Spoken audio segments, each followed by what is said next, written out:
This episode of The Clear Out was recorded on the 16th of October 2023 at home in Wicklow. And it was recorded late on the 16th of October, Irish time, which means it was early on the 17th of October in Australia. And that is significant to the last section of today's episode, and the reason why will become clear when you listen. So this is an episode about highs and lows, lows and highs, joy and pain, individual and collective, and the journey is from recent rugby agony for the Irish nation. The journey starts there and it ends up with a very significant moment in my life, which I will talk to you about later on. And between those two extremes, I talk about a couple of movies I recently watched on our beloved Netflix, good old Netflix. Throwing up some good stuff to watch if you can sift through the less compelling content. So a couple of good movies. They are Last Night in Soho and Fair Play. Fair Play, amazingly not an Irish movie, considering how fond we are of that phrase in Ireland. Fair play to you, huh? Fair play to you, lads. And fair play to you for choosing this podcast. Thank you very much. I hope you enjoy what you hear. I will see you around the corner. Cheers. Ooh, not gonna change my mind. Leaving the dream behind. Keep my emojis. Hi, my name is Dara Clear and you're listening to The Clear Out. You're very welcome. Welcome back if you are a return visitor to this land. And welcome, very welcome indeed. If it's your first time, thank you. Thank you for coming to visit. Maybe stay a while. Look around. Feel the place out. See what you think. But I'm very glad to have your company for the next hour or thereabouts. So, this week's episode, I'm trying to think who sang that song. Who sang that song? Joy and pain, sunshine and rain. Some 90s hip hop / dance. Was it Soul to Soul? I'm not sure. Anyway, I think this episode is going to be about joy and pain, but perhaps not in that order. So yes, where to begin? Where to begin on installment 126 of this very personal exploration of trying to cope with life, trying to understand life, trying to continuously examine and legislate and scrutinize and gain greater tools that might enable a fraction of acceptance. That's not asking too much, is it? That's not asking too much. This is wellness with attitude. This is wellness rooted in authenticity. Dare I say that word? Does this sound authentic? Do I sound authentic? What does that even mean? How can it be truly authentic? Everything is put through some kind of filter. Everything is presented and processed in some way.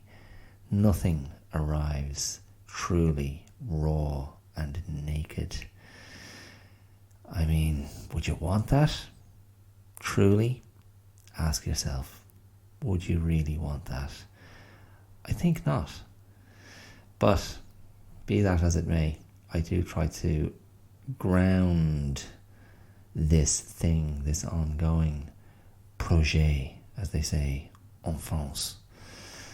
I do try to ground it in something close to my reality, something honest, not always perfectly formed, in fact, rarely perfectly formed.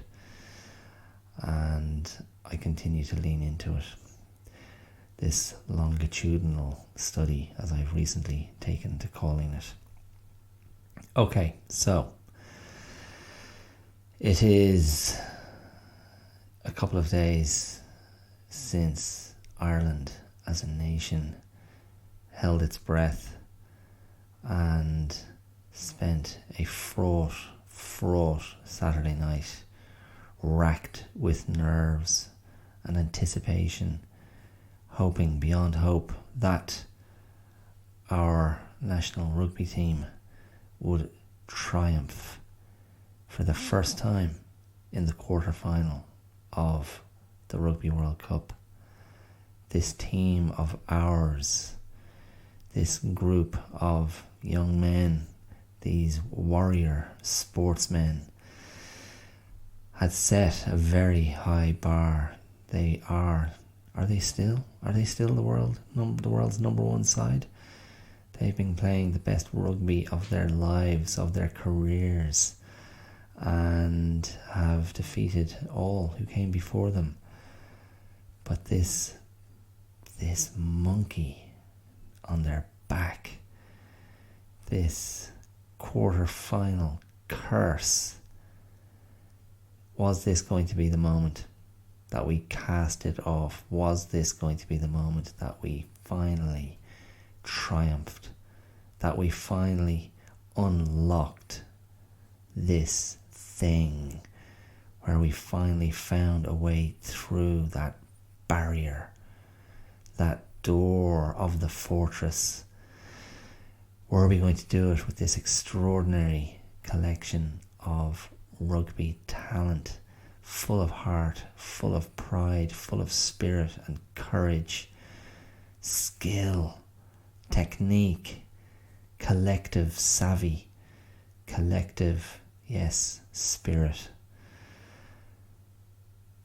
Unfortunately, heartbreakingly, devastatingly, we failed to do it. And it's an extraordinary thing. It's an extraordinary thing to realise you're grieving over a sporting event, over a sporting defeat, a sporting failure, and you are in a state of shock, in a state of denial, disbelief, and are looking for answers. Why? And it is a form of grief. And I know this form of grief pales by comparison to other events that are transpiring around the world. Other events in places like Ukraine, other events in places like Gaza and Israel. I mean, I know that this is not the same deal at all. And yet I am not here to delegitimize this pain that Irish sports fans are feeling at the moment. Irish rugby fans. And my own sort of area of inquiry was, why does this hurt so much? What is it about this that gets inside my heart and gets inside my head and takes all the wind out of my sails and leaves me flat, so low, just so disconsolate. It's an extraordinary thing, caring for a sports team. No, it's really interesting. It's I've been trying to work it out, and I know one part of the pain is about identity. It is about national pride. It is about being poked in a wound that I think is always close enough to the surface in the Irish national psyche. You know, it's that wound of unworthiness, that wound of not being good enough. And mostly, I think in Ireland, we're very good at keeping that in perspective and laughing it off almost. And there's a very dark humour that we enjoy, which is, it's such an obvious coping mechanism. There's very little that we can't turn into a joke. It is gallows humour, and there's a healthy aspect to that. There's a sardonic honesty about it, and sometimes it's not that healthy. Sometimes it's deflection and dissociation and avoidance, and they are not things I value when talking about well-being. But I was trying to contextualize this particular pain, this pain of watching Ireland fall at to the All Blacks. Now, the All Blacks, of course, historically have always been a dominant force in world rugby, and have won more than any other country in that privileged group of countries that consider themselves the top tier of rugby playing nations. But Ireland have had quite a bit of joy playing the All Blacks in recent years, and have put in some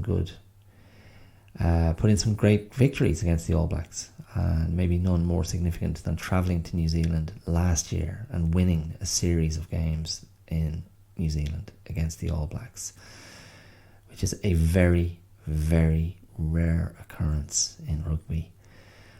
And the perception was that the All Blacks were faltering, that the All Blacks were not quite what they once were, and I mean that this is specific to this squad of the last few years, and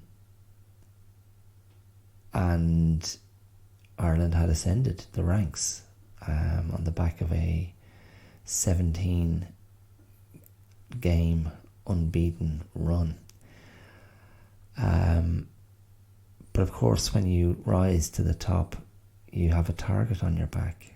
And when New Zealand came out the other night to play, yes, they had the eye of the tiger.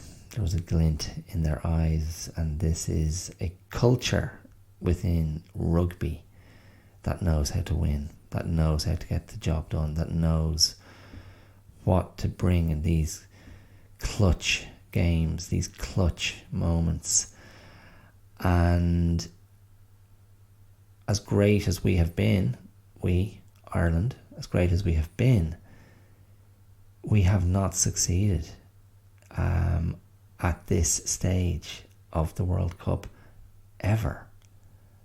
And it's a torturous repetition to find ourselves there again with a team that is arguably the best team we've ever had at the World Cup, and the best team in the best form, and this amazing synergy that happened between the team and Irish fans who travelled to the various stadia in France to support them and cheer them on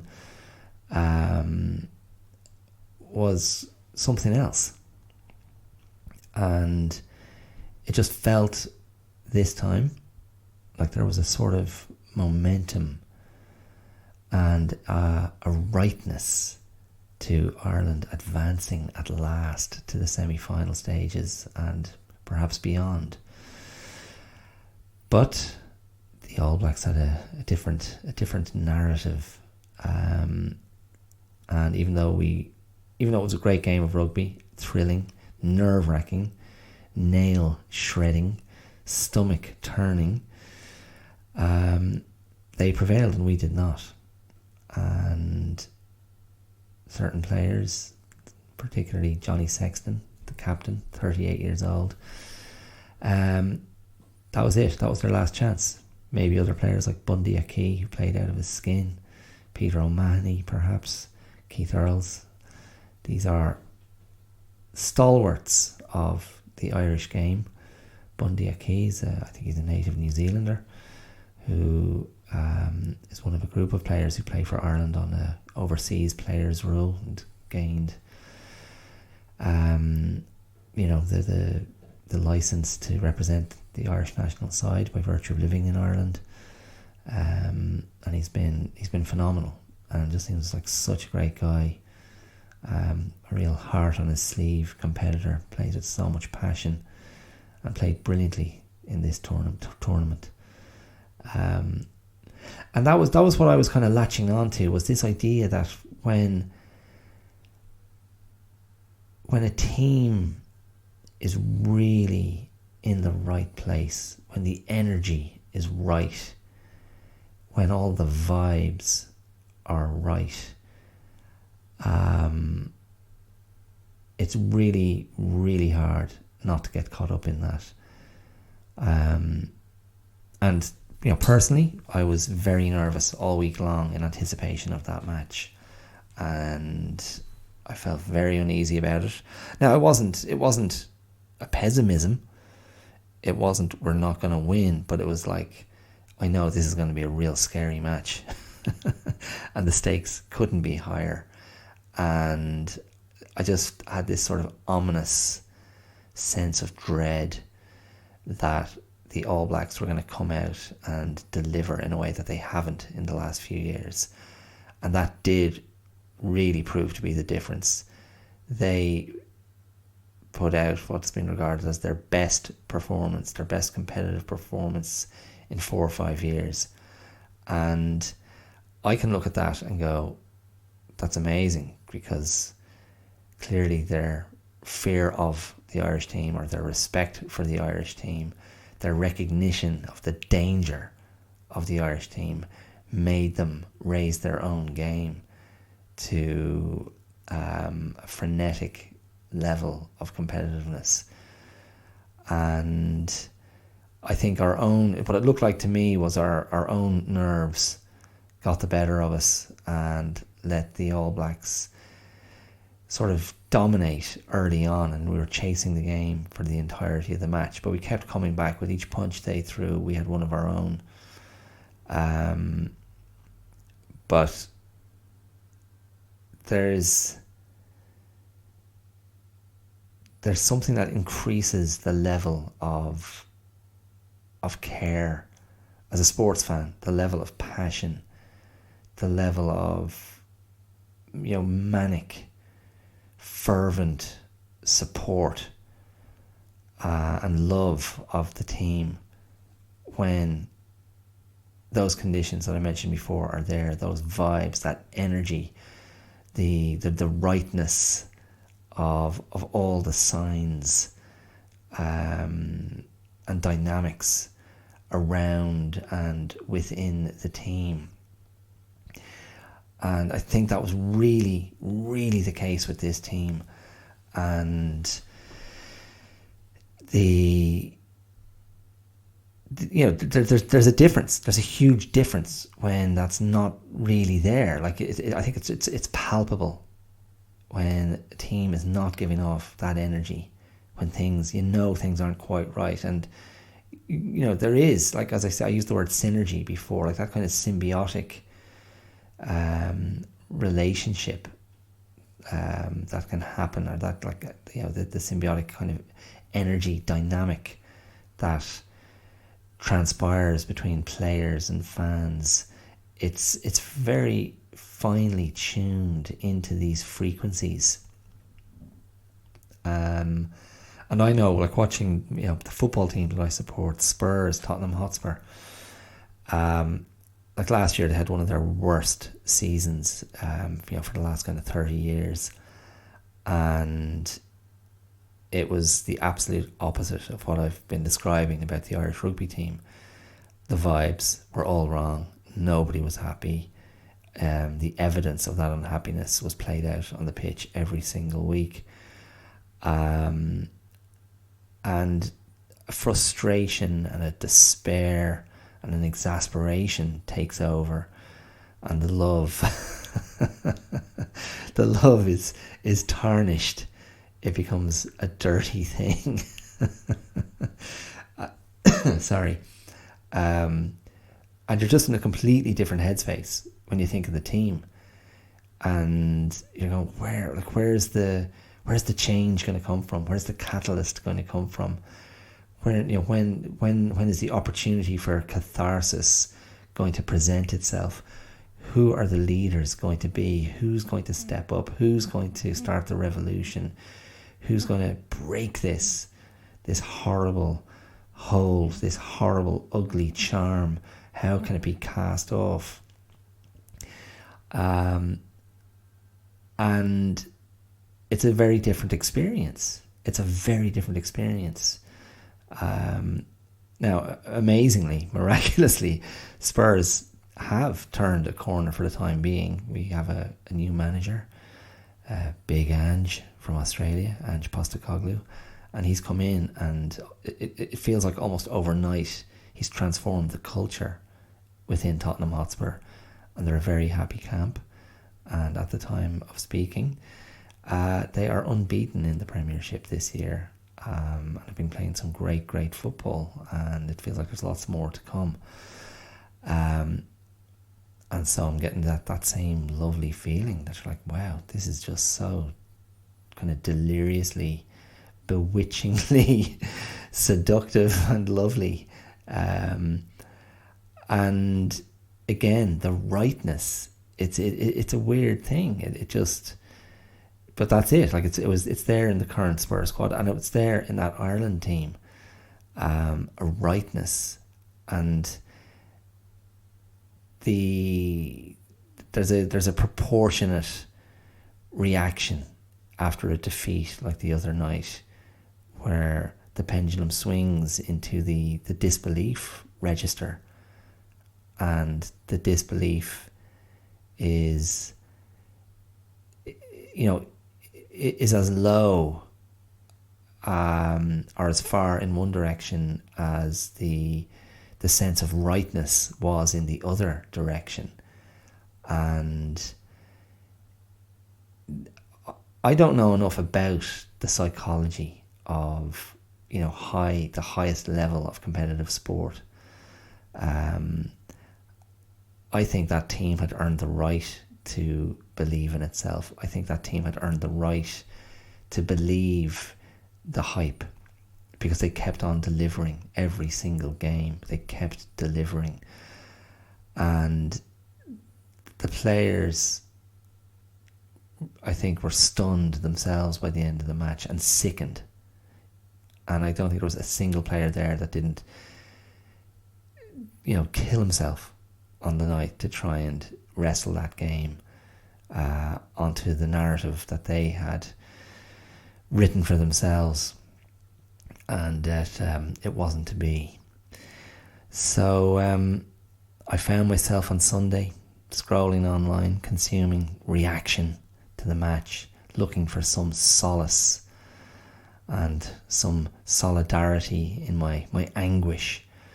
And there was a lovely photograph on social media of Bundy Aki in his Ireland shirt, hand on his chest, looking out to the crowd with very, emotional eyes. And there were like 1,300 comments beneath the photo. And barring, I saw about 4 very mean-spirited, kind of triumphalist comments. Two triumphalist comments from New Zealand fans, and then 2 really, vicious, castigating, dismissive comments from Irish fans. But that's 4. I probably glanced at 100 or so, which is probably a good sample for the rest. The comments were an astonishingly consistent selection and representation of Irish fans expressing their pride, their admiration, their respect, their love for Bundy Aki and for the rest of that Ireland team. And it was really heartening. I was like, this is actually lovely. And it does feel really different to previous World Cup exits.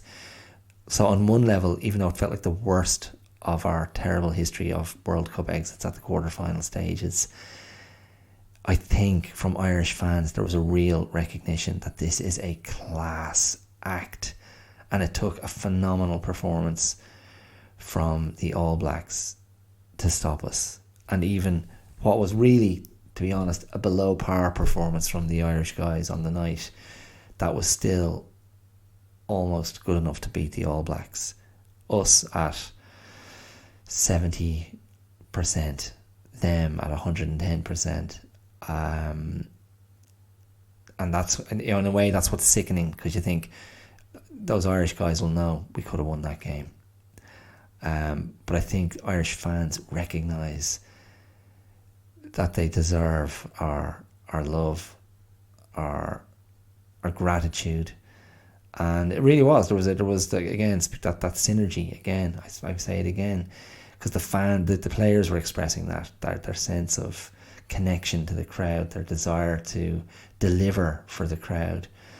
So yeah, it was all a great big love in. So I don't know. Maybe it'll be a turning point. Maybe there will be growth going forward. Maybe the next time this comes round, that the players who were in this World Cup will be like, we know how to do it now. Because that's one of my ongoing, one of my long-held theories about sporting,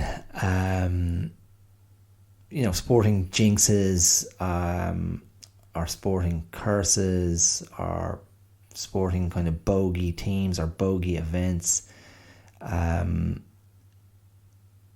Teams or individual sports people, depending on their chosen sport, they don't know how to do it until they do it. And it's a real kind of catch-22. The only way to know is to do it, but you won't know how to do it unless you do it. But maybe a defeat like this is as close to a learning victory as anything else. So, I live in hope. That's quite a chunk dedicated to Irish rugby, and I don't even consider myself a real fan. Oh man, oh dear! I tell you, my daughter was just bereft at the end of that game. She was bereft. And she couldn't watch it. She started watching it, and then I was so stressed and tense and edgy watching it. She left the room to stick on something else. And then she came back in at the end of the match for the losing moments. And she just dissolved into tears and cried. And this is not hyperbole. This is not exaggeration. She cried for 20 minutes at least. And I had to set aside my own despair and my own frustration and sense of injustice, although totally irrational it wasn't. There was no injustice. New Zealand were the better team. over the course of the match and deserved their win, and hats off to them. But still, my sense of injustice. And I had to just go, oh no, I don't need to park all this and I'll do my own grieving later. I just had to console my daughter and hold her and go, it's okay. It's just a game. The lads did their best, and you know, it's the way it goes sometimes. It feels so unfair. And it did feel so unfair. Oh my God, I could have cried with her. But more on that, more on crying with my daughter in a little while. But just as a segue before I get to that, I'm going to just give you a quick breakdown of a couple of movies I watched over the weekend. For those of you who are interested in my movie reviews or movie talk in general, which is always a feature of the pod. I watched a couple of imperfect but good movies on Netflix over the weekend. The first was Last Night in Soho by Edgar Wright. Edgar Wright's the English director of Scott Pilgrim vs. the World. He also directed what's called the Cornetto trilogy, which is Shaun of the Dead, Hot Fuzz, and The World's End. And his last film, which was a very big success, was Baby Driver, a music-drenched heist movie. And Edgar Wright's style is kind of visually witty. It's pastiche. It's comic. It's droll. It's just outright funny. Cleverly shot, cleverly edited. Really kinetic, energetic movies, often with tongue placed firmly in cheek. And this movie, Last Night in Soho, was a departure from that. Probably his first non-comic movie, or his first movie without a strong comic streak running through it. Not winking to the audience. And very simply, it is the story of a young fashion student from Cornwall, a rural girl who has been raised latterly by her grandmother because her own mother passed away because of mental health issues, a suicide, we are told later in the story. I do not consider that a spoiler. And she gets accepted into a fashion college in London, and up she comes to London, the country girl, with her grandmother's words ringing in her ears. London isn't all that, you know, basically be careful, you know, there be dragons here. And the girl in question is played by Thomasin Mackenzie, a much hailed young English actress, and she's obsessed with the 60s. She loves 60s music and 60s fashion, and that's part of her draw to London, is she wants to go where the swinging 60s happened. And excuse me, sorry. That's what her grandmother's trying to just put that note of caution into her expectations. And the movie becomes basically this sort of dark psychological horror, a fantasy that becomes a nightmare. And our heroine finds herself having these vivid dreams where she is center stage in the 60s in London, but her avatar in her dreams is played by the great Anya Taylor-Joy, another amazing young actress, and it's just the movie becomes the story of her trying to save her avatar, and then find out who perpetrated horrible crimes against this avatar character, and she's tormented as the dream, her nights become ever more horrific and dark and scary, and this nighttime visitation to the 60s just becomes more and more dreadful. And there are hints of Roman Polanski's Repulsion in there, a movie I discussed earlier this year. The kind of psychosexual horror, the terror of male sexual predation, and the kind of the blanket lifted up on the 60s, the kind of like let's go deep here on the real seedy dark side of this. And the movie ends in a place that I found myself just being a little bit less impressed with than I was with the first probably 2/3 of the movie. And it just kind of, it goes, I don't want to spoil that, go and watch it, decide for yourself. Diana Rigg features very pivotally in the movie. Terence Stamp has a lovely role in it as well. But I think what Edgar Wright does very well, his recreation of the 60s, that's just kind of edgy and a bit sinister and dangerous. I think that's very successful.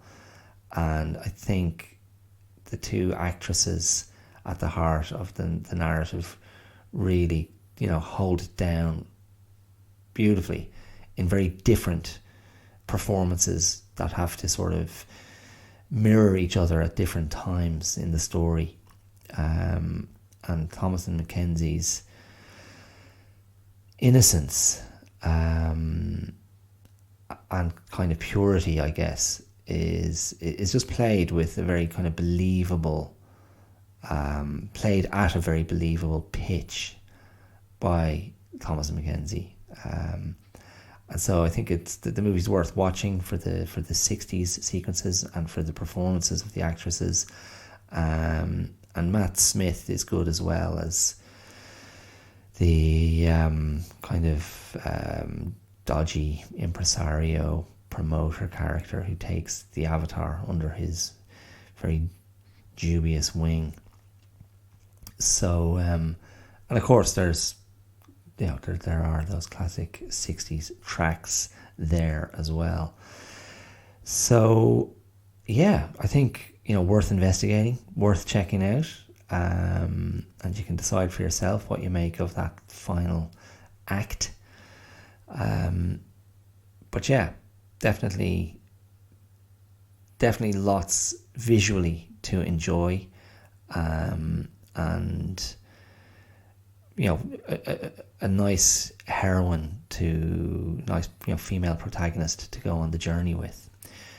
So the next movie I watched, which was the following night, is a brand new movie that Netflix have put out called Fair Play. And Fair Play is the story of a young couple who are doing well in the world of finance in it's New York, isn't it? Oh my goodness, I'm pretty sure it's New York. I don't, this movie didn't have a huge budget, so you weren't getting lots of those kind of establishing shots. But basically this young couple are working for the same hedge fund company, and they are keeping their relationship top secret because it's against house policy. And one of the higher ups in the company gets the sack in a typically kind of financy, kind of a finance bro explosive scene. He's swinging his golf club around his office, smashing computers, and not going quietly. So there is a vacancy that the young couple go, oh, who's going to step into that role? And she hears a rumour that it's going to be her lovely man, and they're very excited. But then, I'm not sure if this is a spoiler. I haven't seen it. I didn't pay much attention to the trailer, but she gets the nod ahead of him, and the brilliant Eddie Marsan plays the boss with that chilly, ruthless streak that we have seen presented so well in the world of finance in various movies over the years. He's really, really good. But the movie ultimately then is about what happens to the couple, what happens to their relationship when suddenly she's the one wearing the big boy pants and really making things happen and finding favour with the boss, and what does that do to the boyfriend. And it's really, I found it really really effective. And again, like Last Night in Soho, it had an ending that was maybe not where we thought the movie was going, but I think ultimately works and is faithful to the characters as they've been set up. But yeah, just really interesting looking at kind of power and money in relationships, and gender roles, and the kind of the expectations perhaps of gender roles within a relationship. Really, yeah, it's got a nasty little edge to it. And the actors are the young actress who was in Bridgerton. I didn't watch Bridgerton, so I hadn't seen her before. Is it Phoebe Dynevor? And Alden Ehrenreich. Oh, I got his name right. I mean, I know exactly who I'm talking about, but again, sometimes it's one of those names that I say it to myself in my head, and I know it, and I say it out loud, and I go, is that it? He played Han Solo in the not much loved Solo, A Star Wars Story from a few years ago. I actually thought that was good, but a lot of people didn't like it. It was directed by Ron Howard. He was also hilariously funny in the Coen Brothers' Hail Caesar, their sort of spoof of the classic kind of studio era in Hollywood. And he played the cowboy, kind of singing lasso trickster cowboy heartthrob who is contractually obliged to step into a Noel Coward-esque parlour drama, and he just can't do it.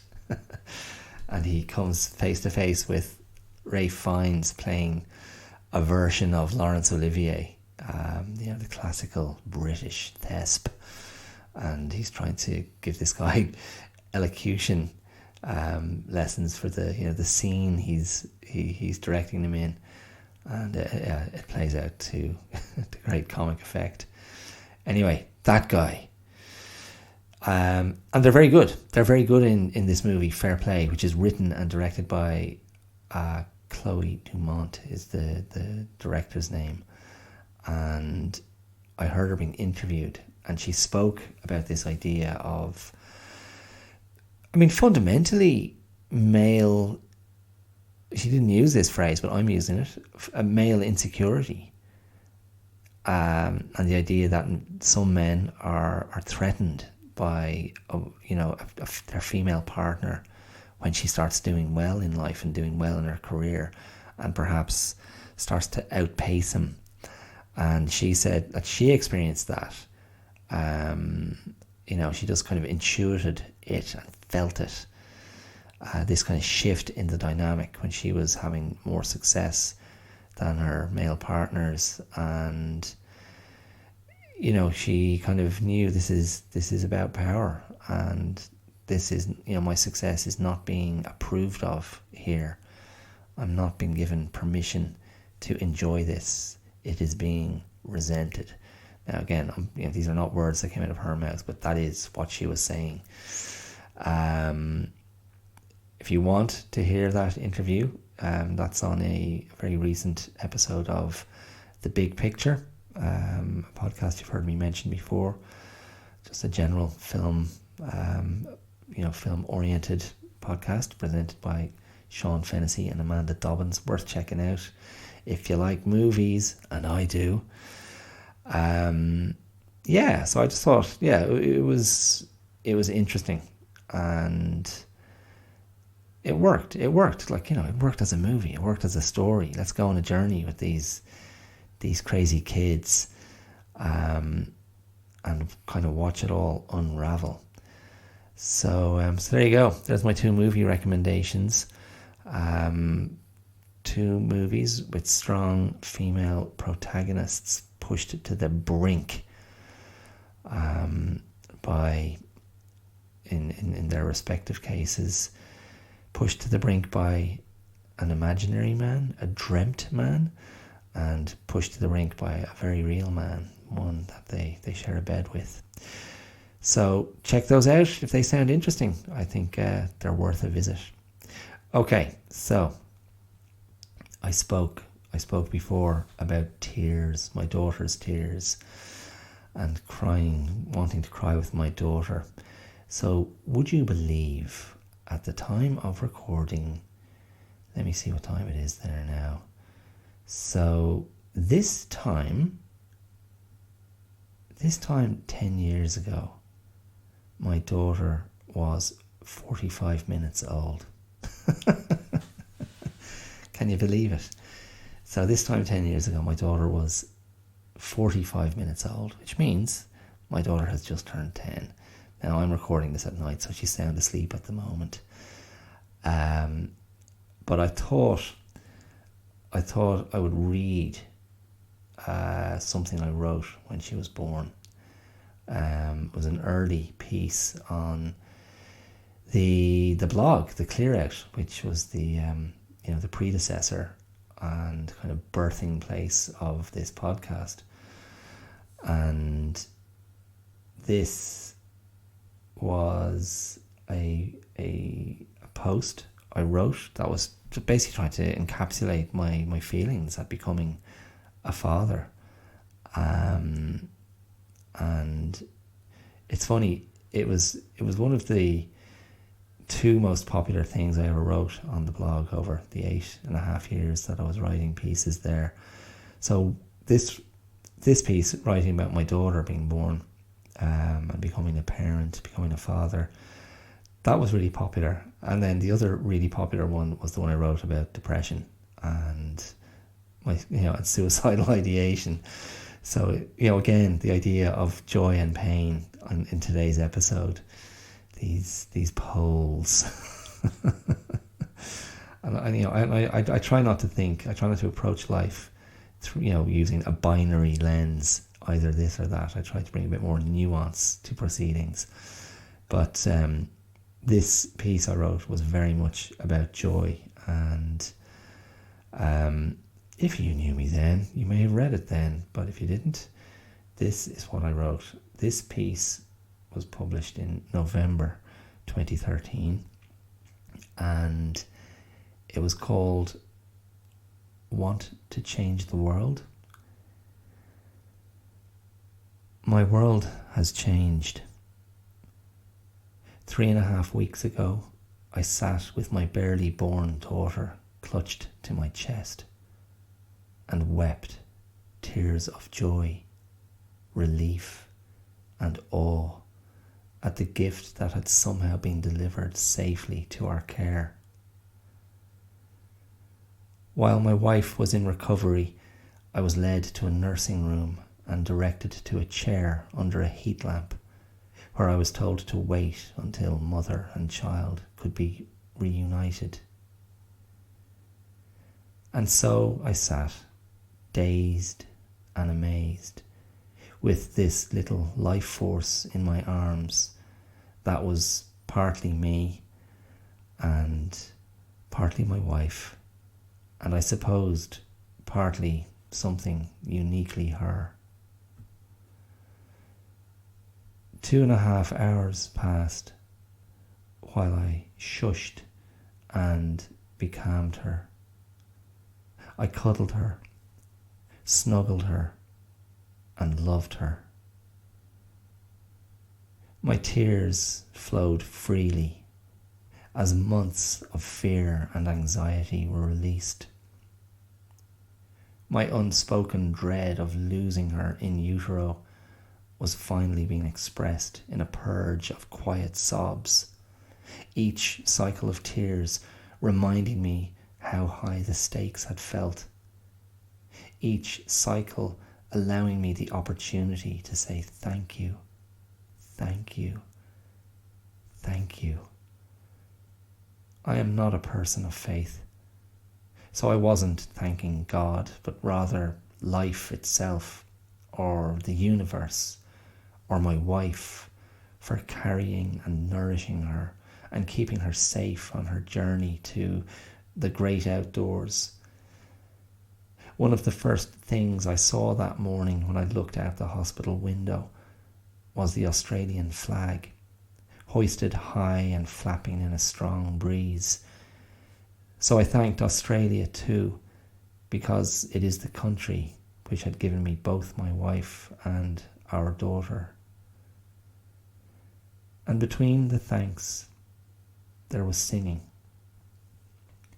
My wife is training to be a music therapist, and during the pregnancy she liked the idea of us each having a song that we would sing daily to the expanding belly, so the baby could become accustomed to our voices.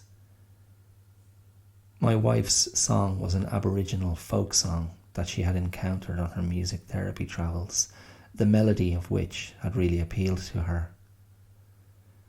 I hummed and hawed for ages over my choice, considering several traditional Irish songs, but ruling them out because of their tendency to have 78 verses of miserable lyrics about either British occupation or lost love. In the end, I plumped for Pure Imagination, a quirky and slightly elusive ballad from the 1971 movie Willy Wonka and the Chocolate Factory, as sung by the inscrutable and compelling Gene Wilder. Choosing it was almost accidental, an afterthought query, a what about moment. I found the melody difficult to grasp and had effectively abandoned it when my wife tired of my prevarication and insisted I sit down and sing it to her midriff. I started haltingly, but the song gradually emerged and the tune was fully intact, and it felt right. We recorded me singing it, and my wife would then play it on her phone throughout the pregnancy when I wasn't around to sing it in the flesh. But in the nursing room, for those 2.5 hours as our baby girl nuzzled into my chest, I sang it again and again, and was fascinated to see her appear to respond with a slight tilt of her head. No finger clicks or harmonies, before settling down again.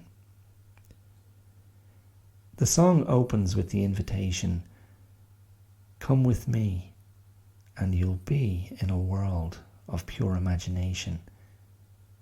Take a look, and you'll see into your imagination."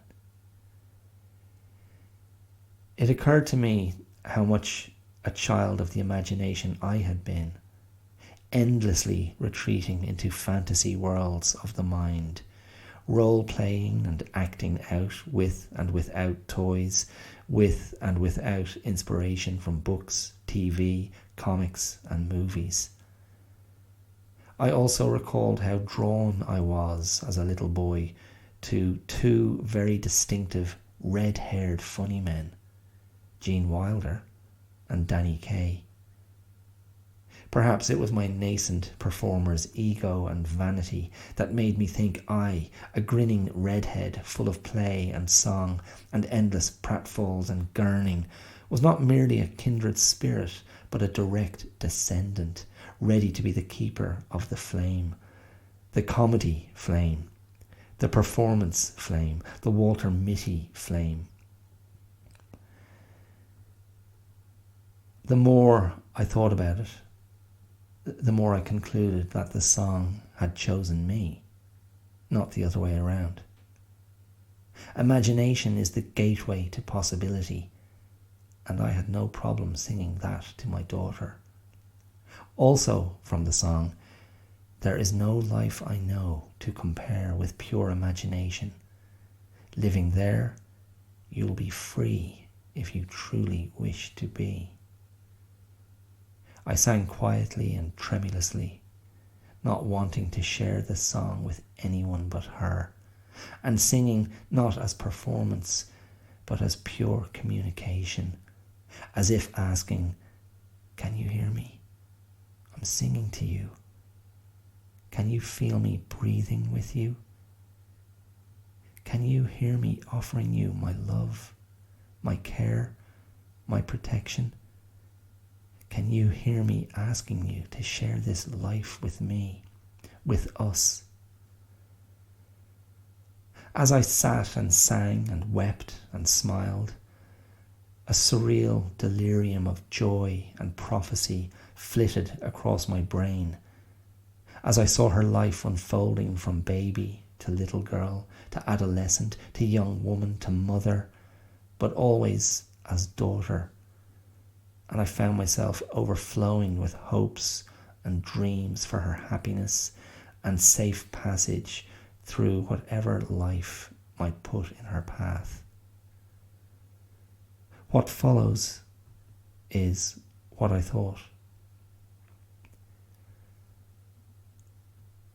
I hope, first and foremost, that our love for you helps you find a way to love yourself. To love yourself compassionately, not egotistically.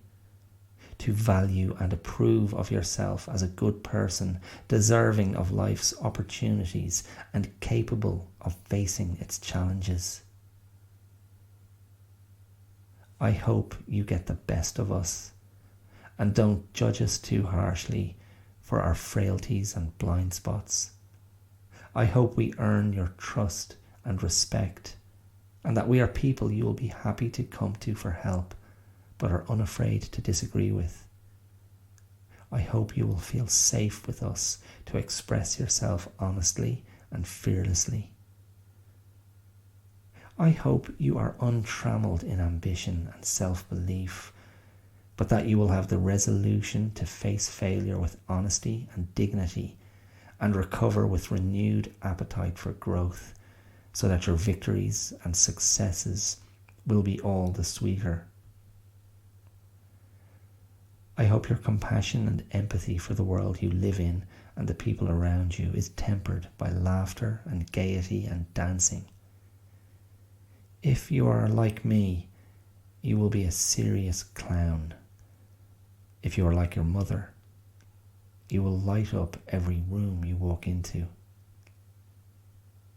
I hope you are a strong, independent woman who smacks down the merest hint of sexism and feels no need to submit to any dance dictated by archaic codes of patriarchal exclusivity. I hope you pursue a life that is tethered to your intellectual and emotional convictions. I hope you are fulfilled, satisfied, and respected. I will always think you are beautiful, but I hope when you look at yourself that your own assessment of your beauty is not limited to the narrow confines of toxic popular media and photoshopped, airbrushed paradigms of femininity. See health, see strength, See power. See self-worth. See you. I hope we give you every chance to be the best you can be. I hope we prove that we deserve you. I hope we make you proud of where you came from. I hope love comes easily to you, the giving and receiving of it. Be happy. Be safe. Be brilliant. Be loved. Be loved. Beloved, beautiful baby girl. We love you.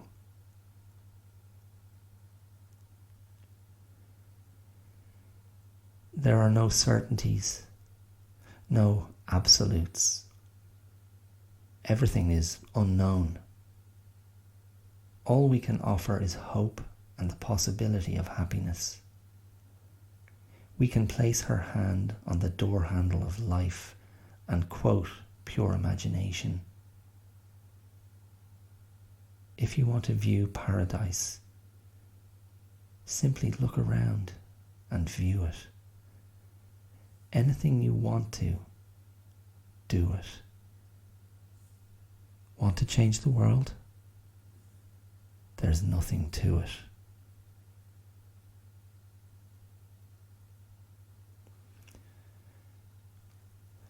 It's quite a it's quite a journey to go back and reread that.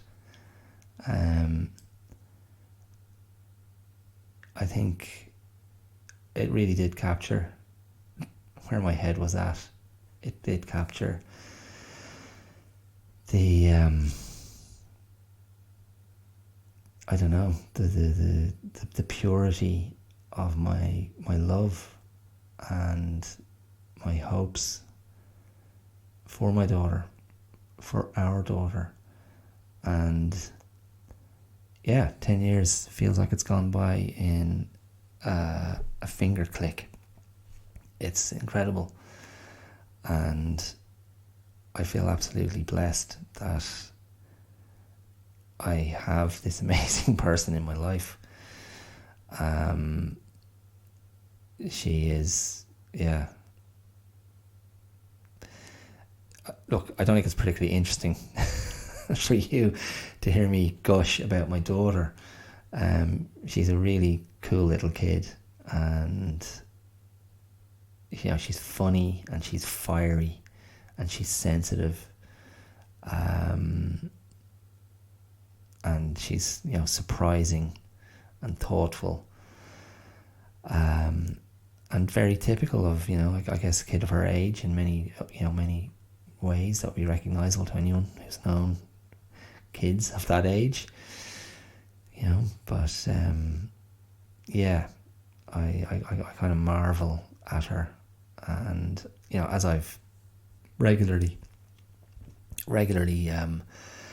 spoken about on the podcast from, you know, the very first episode, you know, she and I clash.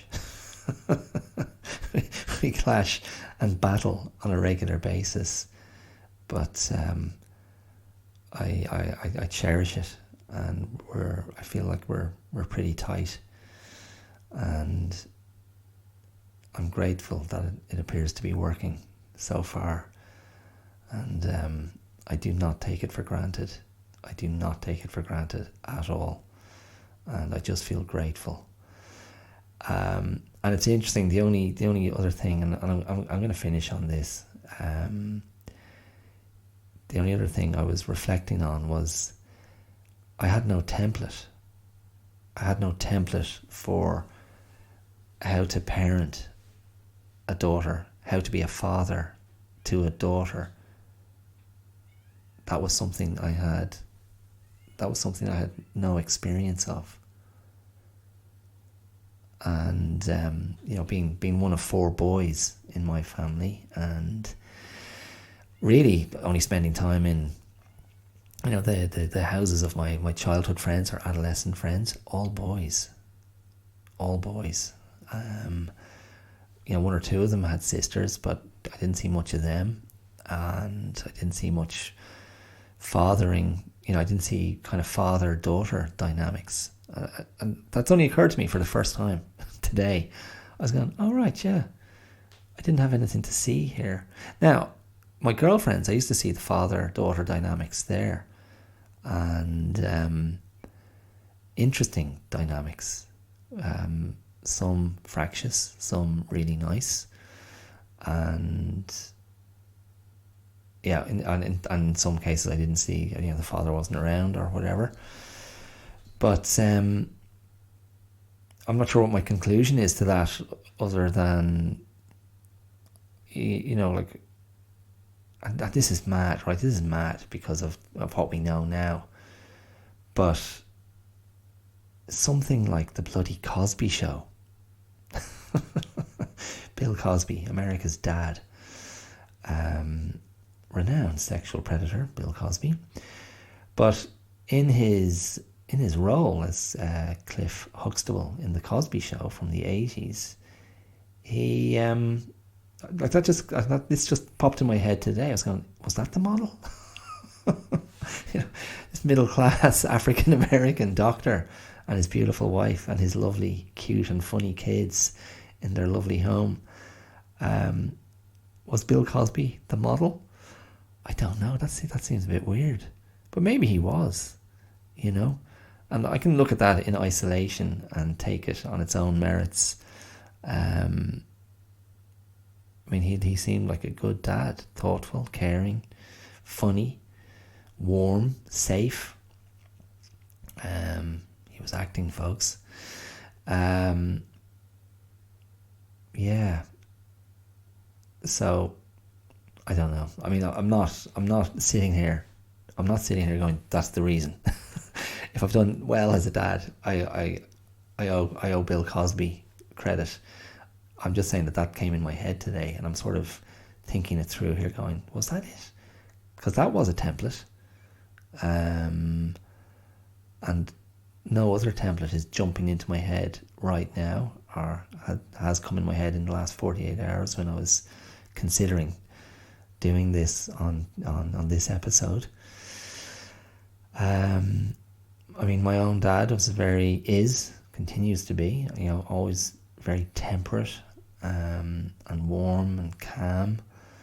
I've failed in that regard. I have that in me, but I'm a little bit schizophrenic with my daughter. I can get very cranky and very shouty and loud, and there's no pride in that part of my parenting. That's something I continue to go, no, I don't like this, and I very much doubt my daughter likes it. But the other side is, I think that's where the bond comes. Anyway, look, I'll keep doing what I can do. I'll keep trying to be a good person in her life, and someone she can trust and feel safe with and talk to, and as I was the other night, be someone she can cry with, just like I cried all over her when she was born. That was her baptism. So, happy birthday, Maeve. What a little legend she is. I love her very much. And on that sentimental note, I will bid you adieu. Thank you so much for listening. Thank you for choosing my podcast over the very many others that are out there. And please, do what you can to help spread the word. This is an independent podcast, and sharing it, recommending it, writing reviews, rating it, subscribing, that all really helps boost the show, give it a little lift, give it a greater chance of pushing through. And you can even support with your pocket if you want to use the Patreon link, patreon.com/theclearout. You can do so there for the price of a cup of tea or a smoothie or a sandwich or a pint. And that's a great it's a great validation and affirmation of what I'm doing here. And if you can't afford that, don't worry about it. Hopefully someone else can. But they need to know about the podcast first, so that's where you can help me. And I know the people who listen, because they're friends. And I know the people who occasionally post a bit of love on social media, and I really appreciate it. Shout out to Mark. Thanks, Mark. I see you, bro. I see you. I feel you. It's great. It gives me a great little boost. And I go, cool. I'm not insane to be sitting here once a week talking to myself. You may have heard moments ago in the background the wails, the plaintive cries of a kitten, because Ruby the cat was at the window, and it's probably about 11:30 at night now. So I need to go and bring her indoors out of the cold October night. Okay, thank you very much for listening, and I will be back next week with something else. Take care, go safely, mind yourselves. All the best. Bye.